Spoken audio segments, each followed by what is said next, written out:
জাতির একটি মৌলিক আকাঙ্ক্ষা আমরা প্রেস ক্লাবে আসছি ছিল যে গণরায়কে বাস্তবায়নের লক্ষ্যে এই সরকার কাজ করে যাবে। যেহেতু বর্তমান সরকার গণতান্ত্রিক পদ্ধতিতে ক্ষমতায় এসেছে, সাথে সাথে এদেশে আরো একটি ভোটের আয়োজন করা হয়েছিল, যে গণভোট। সেই গণভোটের প্রতি তারা শ্রদ্ধা রাখবে বলে আমরা ইচ্ছা পোষণ করেছিলাম, আমরা সেই রকমটি ভাবছিলাম। কিন্তু লক্ষ্য করলাম তারা সংসদে প্রথম দিন থেকেই এদেশের মানুষের যে গণ আকাঙ্ক্ষা গণভোটকে তারা অবজ্ঞা করা শুরু করছে। সম্মানিত ভাইরা, বিগত সময় আমরা শেখ হাসিনাকে শুধুমাত্র শেখ হাসিনা হিসাবে এদেশ থেকে বিতাড়িত করি নাই।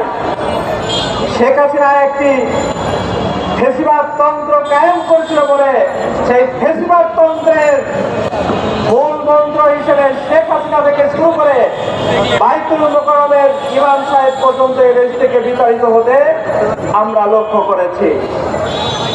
আমরা এই ফেসিবাদী কায়েমকে আমরা এদেশ থেকে উৎখাত করার জন্য রক্ত দিয়েছি, এদেশের মানুষ রক্ত দিয়েছে। এই ফেসিবাদী চক্রকে, এই মতবাদকে এদেশ থেকে উৎখাত করার জন্য, শুধুমাত্র শেখ হাসিনাকে বিতাড়িত করার জন্য নয়।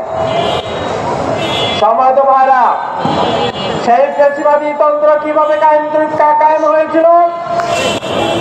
এই সরকারি ব্যবস্থায় এমন কিছু সাংবিধানিক কাঠামো রয়েছে, সবগুলো সাংবিধানিক প্রতিষ্ঠানগুলো এক প্রধানমন্ত্রীর আয়ত্তের মধ্যে থাকে, সরকারের আয়ের মধ্যে থাকে।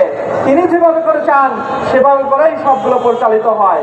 সেই জায়গা থেকে এদেশের মানুষ চেয়েছিল যে এই তন্ত্রকে আমরা পুনরুজ্জীবিত করব, এই পাওয়ারের একটা ব্যালেন্স এদেশে আমরা প্রতিষ্ঠিত করব। সেজন্য জুলাই পরবর্তী সময়ে আমরা দেখলাম একটা ঐক্যমত কায়েম করা হলো। সেখানে চাইল যে জুলাই ফরজ বাস্তবায়িত হোক, কিন্তু একটা দল তারা বলল না, এদেশের মানুষ গণভোটের মাধ্যমে সে রায়কে বাস্তবায়িত করুক। এদেশের মানুষ কাছে আমরা প্রশ্ন রাখতে চাই যে গণভোটের সূচনা জুলাই পরবর্তী সময় উত্থাপিত হয়েছিল ঐক্যমতে, এটা কারা উত্থাপিত করছিল?